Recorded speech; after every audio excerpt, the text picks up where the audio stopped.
pays, ce sont, comme vous l'avez dit, les Émirats Arabes Unis, le Royaume du Bahreïn et le Soudan.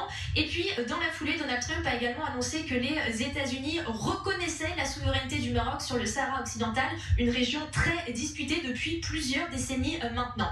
Alors, il faut souligner que c'est vraiment un virage diplomatique important pour les États-Unis, le fait qu'ils reconnaissent la diplomatie du Maroc sur le Sahara occidental. C'est le premier pays occidental à prendre cette décision.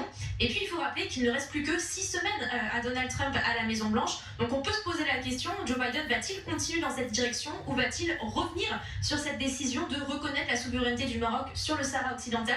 Pour le moment, le mystère reste entier puisque Joe Biden n'a toujours pas réagi à cette annonce de Donald Trump.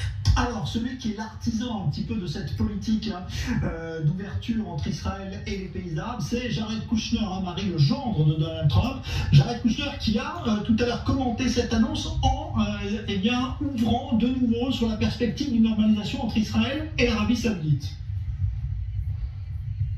Ah oui, tout à fait. Jared Kushner s'est entretenu avec plusieurs journalistes américains et il a en effet affirmé qu'une normalisation complète des relations entre Israël et l'Arabie Saoudite était une inévitabilité. C'est le terme qu'il a employé, qui vaudrait bien sûr encore du temps. Mais selon Jared Kushner, l'Arabie Saoudite suit de très très près, c'est là aussi l'expression qu'il a employée, les processus de normalisation des relations entre Israël et les pays du monde arabe. Donc en effet, selon Jared Kushner, l'Arabie Saoudite pourrait être l'un des prochains pays à normaliser ses relations avec Israël.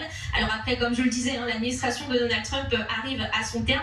Donc la question qui se pose ici aux États-Unis, c'est Joe Biden va-t-il poursuivre aussi activement ses efforts de normalisation entre Israël et les pays du monde arabe?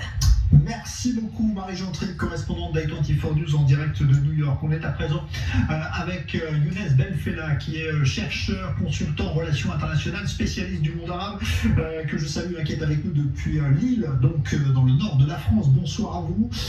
Comment est-ce que vous qualifiez cette annonce de normalisation entre le Maroc et Israël? Est-ce que pour vous c'est quelque chose de spectaculaire, de retentissant ou pas?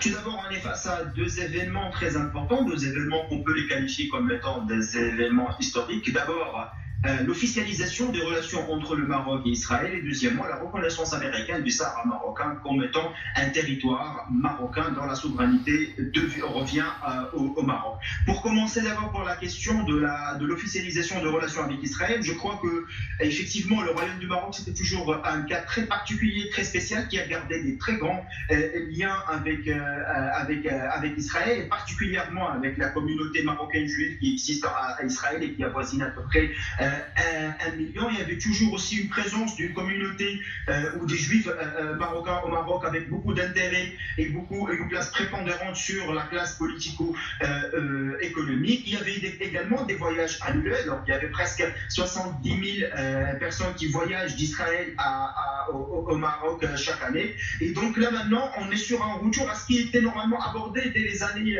90. On se rappelle qu'en 1994, le Maroc a ouvert un bureau de communication et de liaison à Rabat entre Israël et le Maroc pour gérer en fait les affaires de la communauté juive marocaine. Maintenant, c'est un pas en avant, c'est le fait d'officialiser des relations, c'est d'avoir des relations diplomatiques complètes qui vont avoir certainement des retombées sur le plan politico-militaire, mais également sur le plan économique. J'aimerais bien souligner que sur le plan économique, ça sera vraiment très intéressant de travailler sur des opportunités de développement, profiter de la technologie israélienne, de profiter de la place du Maroc et de sa géographie en tant que pays, en tant que portail de l'Afrique et du monde arabe. Donc, ce qui fait que là maintenant, il faut travailler sur la question de l'investissement, sur le commerce ou l'échange commercial.